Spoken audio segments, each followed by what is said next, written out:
let me, before I begin the lecture for today, let me remind you I will not be holding office hours today. I mentioned that in my email on Friday, but I will be having extended office hours on Friday for about 3 hours, and I'll send you an email and let you know the exact hours that will be available on Friday. All right, so that's going to be your last opportunity, probably, well, there's next Monday as well, before the midterm. You have to keep in mind midterm is next week, and it's going to be, I think we had agreed it's going to be sent to you on Thursday of next week, and it will be due in class on Friday, because I think Valentine's Day is the 14th or something like that. So that's why there was a little change in the schedule. All right. So just bear this schedule in mind. Let me also tell you what I'm going to cover for this week, so you have a pretty good idea of what you can expect. I'm going to continue my discussion where I'd left off on Friday of the political history of India, very briefly, from until around 300, 400 AD. That's going to be a portion of the lecture today.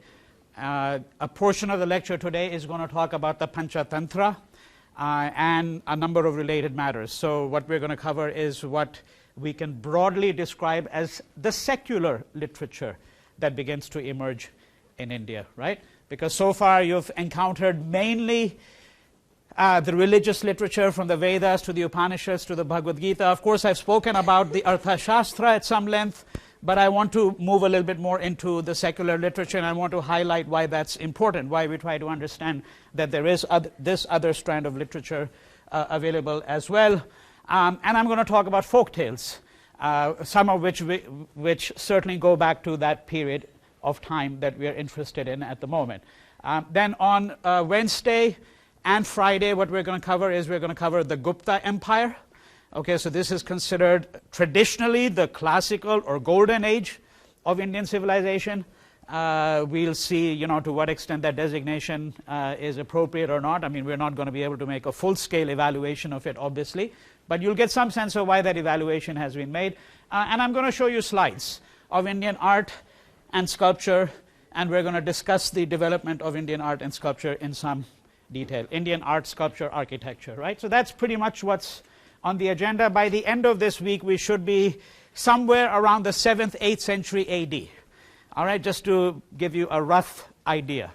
All right, and we're absolutely on schedule at the moment. In fact, maybe just a little bit ahead, just a little bit. All right, so keep that in mind. Now, let me take you back to what I'd been talking to about on Friday, the political history. So recall what I'd mentioned to you, that the Ashoka dies sometime around 232 BC, and he's going to be succeeded by a number of other people in the Mauryan dynasty or Mauryan Empire. But essentially, that history of the Mauryans after the Ashoka is really of not much consequence, or rather, I should say, we don't know much about it. That's probably the better way to put it, right? And then around 185 BCE, I had mentioned to you that there's a man called Pushyamitra Shunga, who is a Brahmin who is going to assassinate the last of the Mauryan kings, and he's going to establish the Shunga dynasty, which is going to last,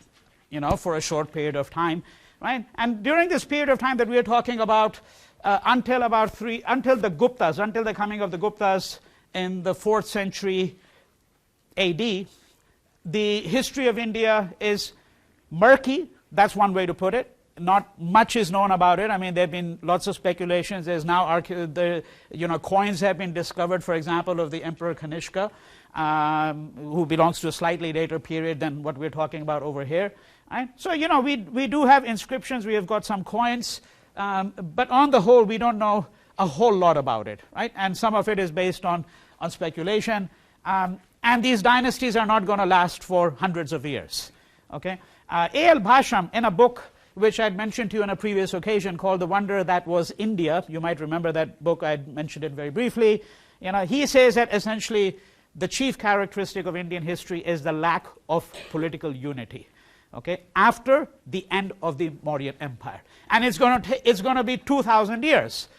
That's one dominant school of interpretation. It's going to be another 2,000 years, roughly, give or take 100 years, right? And by now you should know there's always give or take 100 years when you're speaking of India, in this way, that it's going to be another 2,000 years roughly, that is until the coming of the Mughals, before India is going to achieve that same kind of political unity. That's the view that he expressed.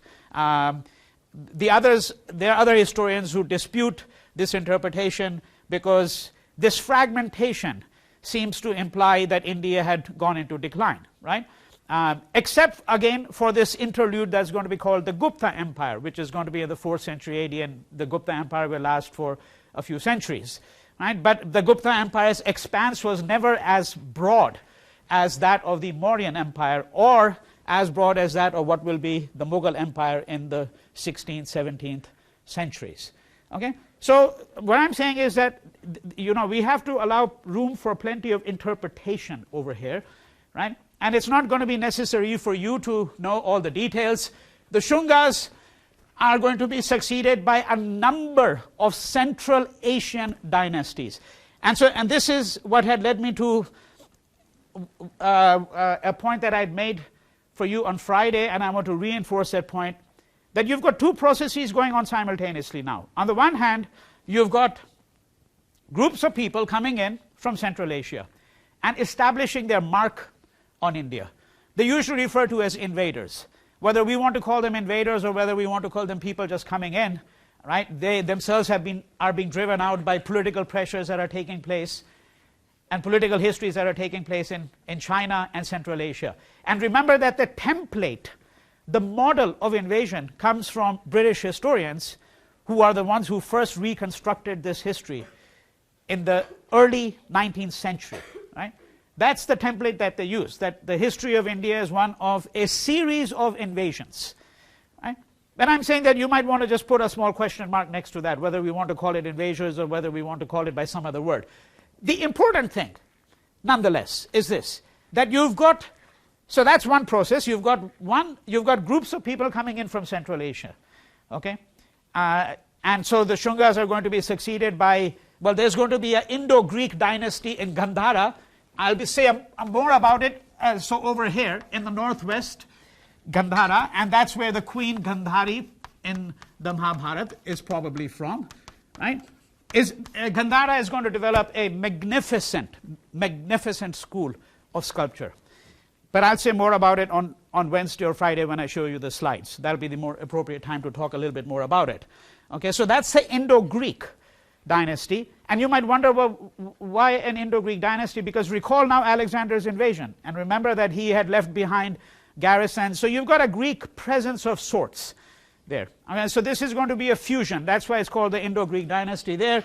The major person associated with it is going to be somebody who's going to eventually convert to Buddhism, right? And again, we'll speak about that a little bit later on.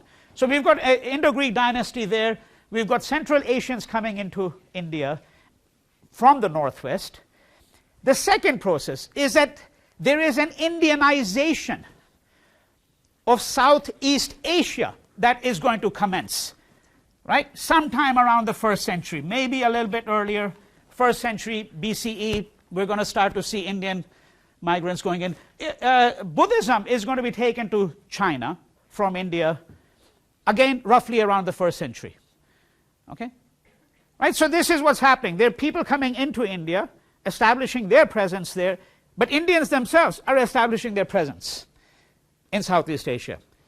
And I want you to keep that Southeast Asia link in mind, because this is going to develop very, very significantly, and they're going to be Indianized kingdoms in much of what is today called Southeast Asia. All you have to do is go to, let's say, South Vietnam, right, to see the remains of the Champas, or you go to Borobudur in Java, right? And just to give you some instances of what I mean when I speak about the degree of Indianization. And if you have even the remotest acquaintance with, let's say, Indonesia, you would immediately recognize that virtually their entire epic culture is drawn from the Mahabharata, the Ramayana, and the Puranic literature. Okay?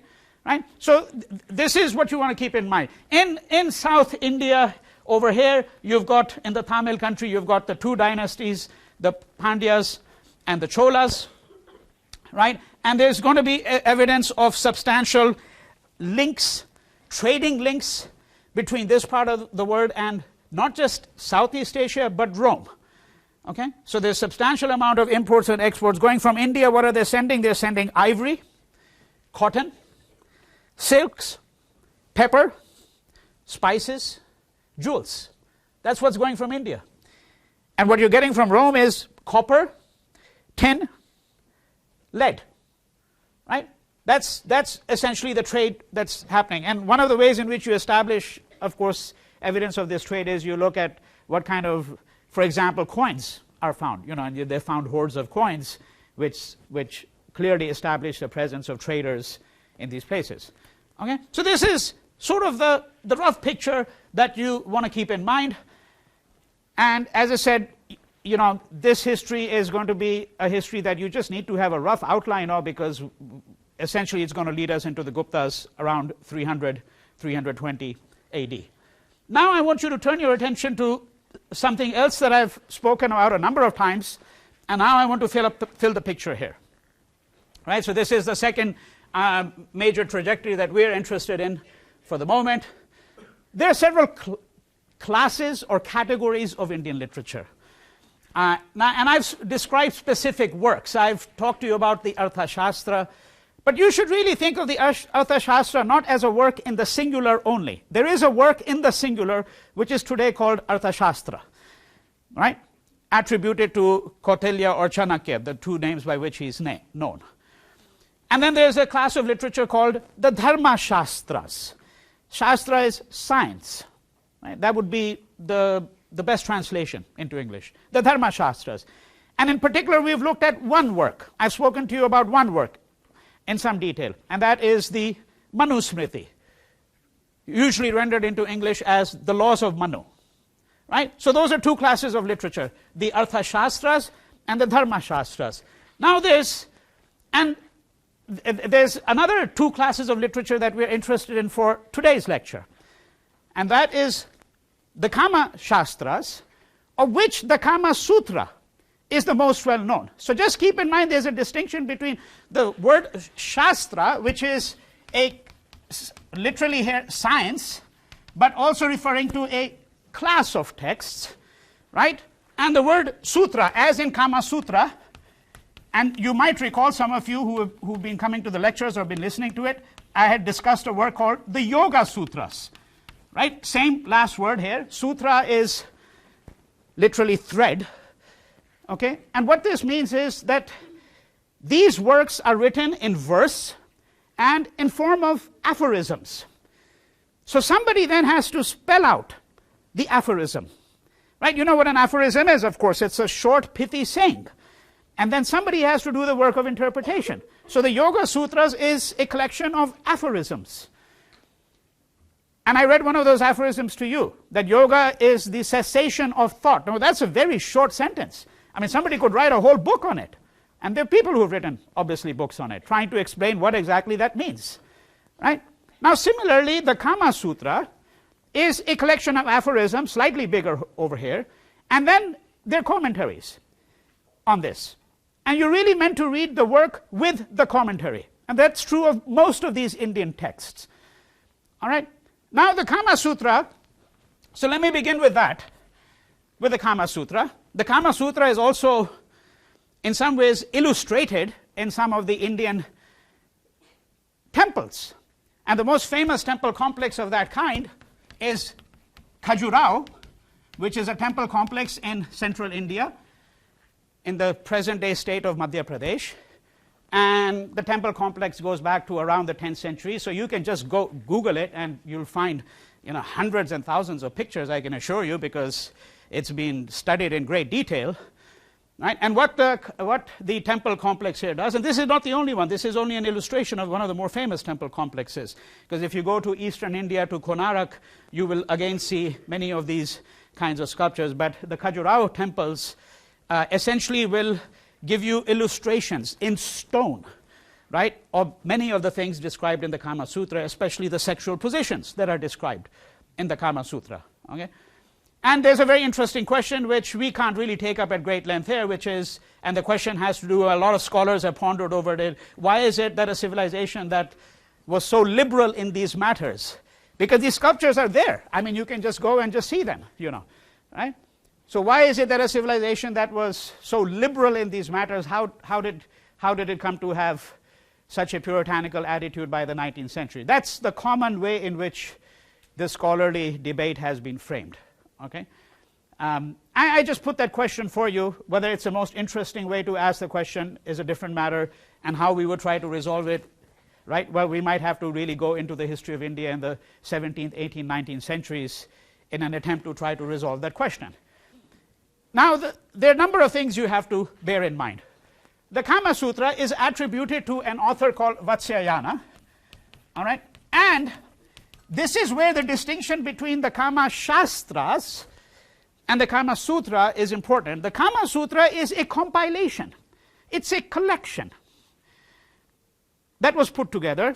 And Vatsyayana himself tells you that what he did was he took much earlier works, which therefore which all can be described as part of kamasastras, the science of Kama. And Kama here would be love, sex, desire, right? Those are ways in which you can translate this word. So he puts together a compilation. We can date the compilation with not precision, but we can give it a range. And we can give it a range and say that it was composed, this work itself, sometime, you know, between the 1st and 6th centuries of the Common Era, or AD. Right? Because there is a king mentioned, a Satvahana. So this is a dynasty in Western India.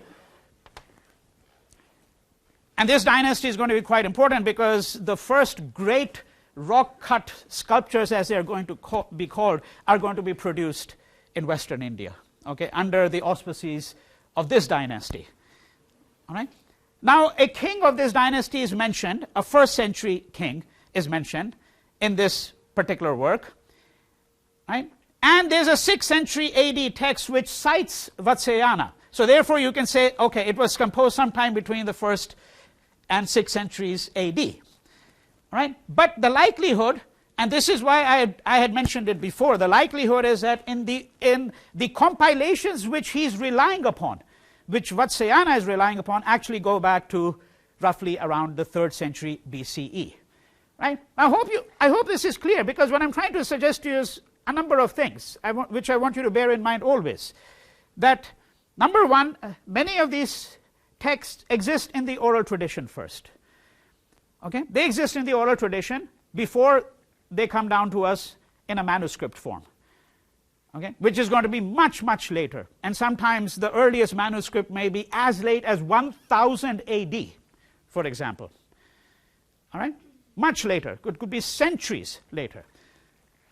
And secondly, this gives us some clues about the manner of intellectual production. In every culture, there is something called intellectual production. How do intellectuals work? How do they proceed to create a body of knowledge? Right? This tells us something about the nature of intellectual work and the nature of the transmission of intellectual traditions and knowledge from one generation to another. Right? Okay, so this is why it's important to understand some of this. Now, Vatsyayana puts together this compilation, and again, a little bit like yoga, which has been, I wouldn't say caricatured, but simplified into asanas for the most part. That most people who take up yoga, they simply think of it, right, as a form of, you know, getting your body fit, keeping yourself fit, doing the postures. Yoga has been reduced to that. Although the Yoga Sutras, as I've discussed it for you, say very little about that. Yoga is about something quite different. What it means to be a yogi is something very different than somebody just sitting down and doing Bikram yoga for 45 minutes, right, and doing this posture or that posture. Right? It's very important to understand. Let me give you something as a complete aside. Okay?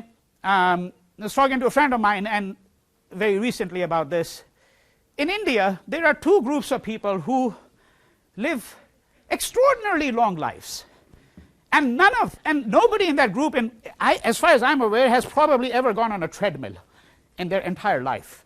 They probably don't even exercise, and they live until 90 or 95 routinely. Okay? One is classical musicians in India, and the other is Sanskrit scholars. So there's a Sanskrit scholar, very famous Sanskrit scholar by the name of P.V. Kane. Okay, and he wrote a huge work. It's called The History of Dharmasastras. Right? Now there's the word Dharmasastras. History of Dharmasastras. It's like 8-10 volumes, 5,000-6,000 pages at least. Right? A history of all of these works and how this science arose. And people like him, as I said, I mean, they live until 90, 95 routinely. Right? They never exercise, forget about something called a treadmill, and they're basically sedentary. Okay? But the clue to their longevity, in my view, is the fact that they're yogis. That is, that they have transcended their self in some way. And it's the discipline. Because in classical Indian music, typically, from the age of 3 or 4, if you want to be a first-rate musician in India, I mean, of world reputation, you have to start at the age of 3 or 4, and you've got to practice several hours every day. Right? That's what it means to become a musician, playing classical music, either of the North Indian type or the South Indian. Right? And it requires immense amount of discipline. And this is now where you have to go back to that dialectic between freedom and discipline that I was speaking about, which is central to the story of yoga. All right? Okay, so now I'm saying all of this because I'm saying that being a yogi is not the same as simply doing asanas. That doesn't make you a yogi. Now similarly, this is the analogy here. The Kama Sutra is not simply about sexual positions. Let's be very clear about that, because a lot of people simply might, pick it up and say, well, let me just look at the relevant pages here. All right? Okay? Why bother with the rest? Right? I mean, let me just look at, the 5 or 6 pages that are really crucial, and maybe before I get into some experiments or break a bone or something, right? Because some of these are kind of convoluted, if I may put it this way. All right? Okay? It's not simply about that. It's about a great many things. How do you woo a woman? What are the arts of seduction? Okay? And Indian authors were obsessed with what might be described as classification. Okay? The number of sounds and noises made by lovers during lovemaking. I mean, I'll give you an enumeration. This sound is like the sound of a cuckoo, or a partridge, or a duck, or a sparrow, whatever. Right? I mean, incredible amount of detail over here. Okay? I'm not going to get into some of the more interesting parts, shall we say, okay, over here. You can take a look at the text for yourself. The point here is that it's a compendium which is not simply about lovemaking, it's about what precedes lovemaking. How do you seduce a person? How do you conduct yourself with women you're attracted to, but they're wives of somebody else? Okay? What should you or should you not do? Okay? What distinguishes a woman who's an ordinary person, average person, from somebody who's a courtesan? And a courtesan and a prostitute are not the same. Because a courtesan is required to have some knowledge of either music or dance, right? Singing, she must have a voice, because she must be able to entertain her clients, right? So there's an entire description of these things in the Kama Sutra.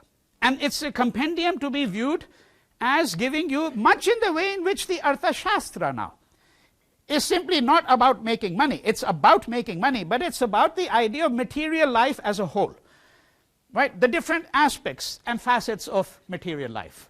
And this is how you need to view the Kama Sutra, okay? That it's about the pleasures of the body, right? But how does one maintain the body? And one of the interesting things about the Kama Sutra is that it cites very often the Arthasastra and the dharmasastras. It cites these texts because it is always keeping in mind the 3 goals here. There's moksha, but moksha is very, very lofty. But the 3 goals are other than moksha are artha, Remember? Dharma and Kama. And so it has a, if I may put it this way, very close relationship with these two texts, and is to be meant to be understood in relationship to that other class of literature. Yes? I think you might have addressed my question just now, but I wonder if the terms Shastra and Sutra, do they exist within the text, or are these divisions that and is there mutual recognition between these texts at the time of their writing? At the time of writing. The scholars saying, yeah, this text, my text now deals with Kama versus yes, other texts that deal with... Yeah, no, it's within the text. It's within the text. This is not done retrospectively centuries later by scholars simply coming up with a system of classification. This already is there in the text. So the author is aware that there is a class of texts known as the dharmasastras and a class of texts known as the Arthasastra, and he refers to these as those texts in the Sanskrit. No question about it. Yeah. All right, but there are obviously other forms of classification which may be used, which are not in the text itself, which are external to the text, right? But these are internal to the text themselves. All right, so this, by the way, I mean, this is one of the more recent translations, you know, and the sutras actually, I mean, the actual text is going to be 50, 60 pages. But because you've got the commentary, right? And some of that commentary would be quite close to the time of the author of the text. Now, but this text also contains a Hindi commentary from the 20th century translated into English, because the editor and translator of this work is trying to show you that there's a continuity, right, all the way from the time of Vatsyayana down to the present day, because the argument here is that it's only the elites of India who became puritanical, but the lower classes never worried about, you know, these kinds of things. They continue to enjoy themselves, shall we say. All right? I mean, that's this author's particular interpretation. Okay, so there's another class of text called the nitisastras. Right? But before I get to that, I want to draw your attention to something else. And that is what I've written over here. One way to understand a culture is to look at it through its most magnificent productions, and these productions could be artistic, they could be literary, they could be musical, philosophical. That's one way to understand the culture. So if somebody talks about India, well, you think of the Mahabharata, you think of the Taj Mahal, right? And so on and so forth. You think of the most magnificent productions. Right? But a culture is made up of much more than its most magnificent productions. Okay? It's made up of both what you might call the highbrow and the lowbrow.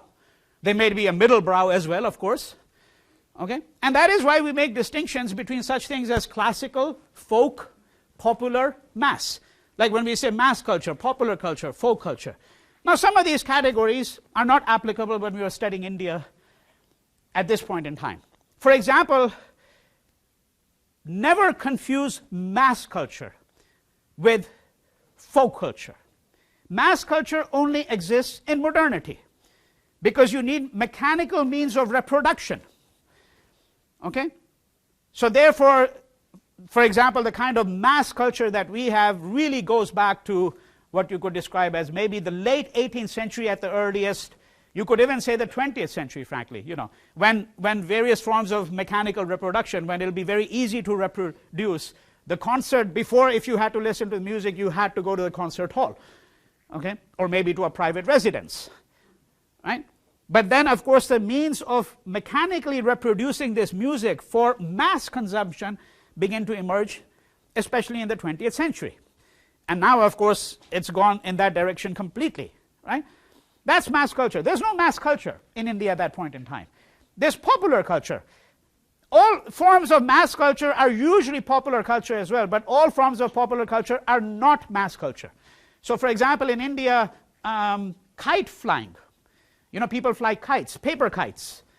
It's a form of popular culture, but I don't know if I would call it mass culture. Okay, and this is why you have to keep these distinctions in mind. Now, the critical distinction for us is classical versus folk, high versus low, or to use the terms in India itself, Marga versus desi. Okay, and Marga here means the path, the royal road, if I may put it this way. Okay? The royal road, the great path.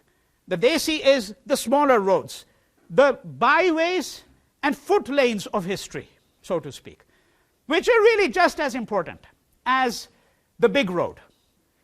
All right? You can't have a city only with big roads. You need the byways, the short streets, the cul-de-sacs. You need all of that in order to have the architecture of the street. Now that's how you need to think of the culture, that you have to have the big elements and you have to have the small elements.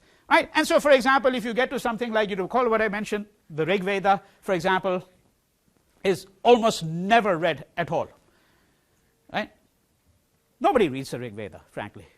Even the Gita is going to be read mainly by the elite. Read mainly by the elite, by the educated.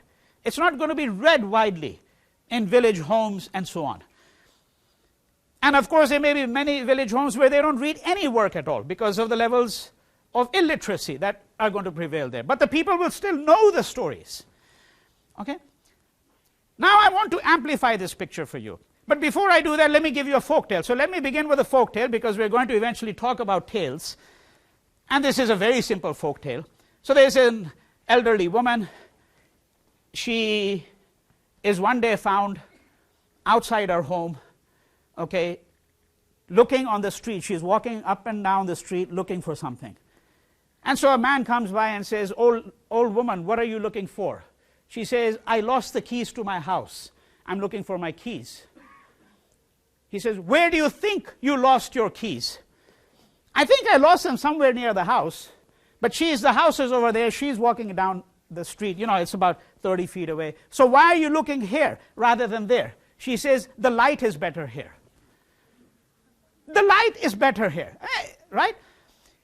In other words, you see, what we do when we study culture is we immediately gravitate towards things that are already in the limelight,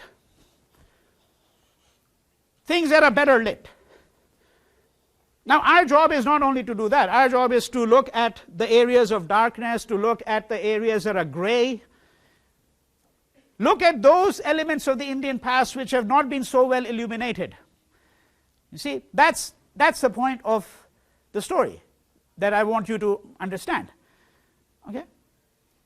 So this is what it means to think about the high versus the low, the Marga versus the desi, because high culture here means, for example, in this case, the one what I'm interested in here is that we understand Hinduism through the Mahabharata, through the Gita, through the Ramayana, right? Through the Puranic culture as a whole.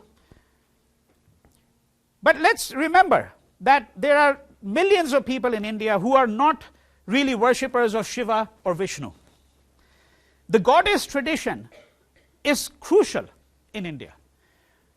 Now there's a school of thought. I'm not sure I want to go along with that school of thought. I think that that's probably going a little too far. This school of thought basically says that all over the world, what you had matriarchal traditions, goddess traditions. And these goddess traditions were gradually eliminated as male gods became more important, as patriarchy became more important. Now, I think that that's probably a story to be told in some places. There's no question about it. Okay? And one of the reasons why Hinduism seems attractive to some people is because Hinduism retained that feminine side. It retained the worship of the goddess as a very strong element. So if you might recall, I mentioned to you that you've got people who are followers of Shiva. They're called Shaivites. And then you've got the followers of Vishnu. And here when I say Vishnu, I'm including the avatars of Vishnu, Ram and Krishna. Right? They're called Vaishnavites. And then you have the goddess tradition. Okay? Usually exemplified as, the word goddess would be translated as Devi. So these are Devi traditions, goddess traditions. And the Devi is supposed to be the embodiment of Shakti, energy, primal energy. Okay? She embodies that. And if you go to Eastern India, in Bengal, where for historical reasons the goddess tradition was extremely well developed and is still in some ways the dominant tradition. You know, so for those of you who are Bengalis in here, you would immediately recognize the worship of Durga Puja, which is the great festival in Eastern India. It's a worship of the goddess. Okay, right? Now, many of these goddess traditions are little traditions. Okay, so that's another way to think of it. You can think of them as low traditions, but not, low here is not a normative assessment. I'm not creating a hierarchy of high and low here. Okay, but I'm saying that these are little traditions, or desi traditions, folk traditions. These words are all being used synonymously by me. They belong to the folk tradition. There are many people who will worship somebody such as the goddess Annapurna, who is the goddess of food, right? Or you worship Sitala, and Sitala is the goddess of smallpox. You don't worship her so you get smallpox, of course. You worship her to protect you from smallpox, right? Okay, and so on and so forth. There are all these goddess traditions, the snake goddess, etc., etc. Okay, and these are the little traditions. So I'm saying to you that now you have to start thinking of Hinduism not simply as a creation of the Vedas down to the Upanishads, the Gita, the Mahabharata. That's all part of the story, right? But this is an important part of the story as well. Okay, the little traditions. Now it is in this context that I want to have you turn your attention for a moment to the nitisastras. Okay, why? Because in some ways we have paid, in the study of Indian history over a very long period of time, a lot of attention has been paid to the dharmasastras. And in the Mahabharata, dharma is clearly the operative category, right? What is a Mahabharata about, as I've had occasion to mention many times before? Well, one way to think of it is it's a work on dharma, on the complexity of dharma, its slipperiness, the fact that it's hard to grasp. All right? There are all kinds of moral conundrums that are raised when one starts to try to understand the nature of ethical conduct. Okay? Now you have a whole tradition of these, as I said, folk tales, little traditions. Folk tales can be considered part of little traditions. And many of these folk tales, so one is to really look at it simply as folk tales, but many of these folk tales have been passed down from what were, in fact, literary traditions. And one of the great works here is the Panchatantra, which you are reading a few small excerpts from. Right? And I'm going to say a few things about the Panchatantra. The word Niti itself means wise conduct. So nitisastras are those shastras which deal with conduct, wise conduct. They're different from the dharmasastras because they have a very practical, pragmatic element to them. All right? How to get on in life. You know, there used to be a book, I don't think it's read as much as it used to be, thankfully, as it used to be read 40, 50 years ago. You know, a big bestseller in America by Dale Carnegie, How to Win Friends and Lose Enemies, you know, that sort of book, okay? I mean, if you need a manual, it should be How to Win Enemies and Lose Friends, which partly the Panchatantra will get into as well, right? Now, you should think of the nitisastras as a class of works that deal with these questions. How do you gain friends? Should one be circumspect about friends? And there's a big debate about the Panchatantra because there's two schools of thought about the Panchatantra, right? So the Panchatantra is a text.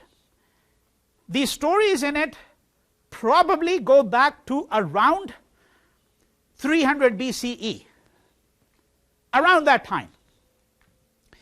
The earliest extant or existing manuscript is about 1000 AD.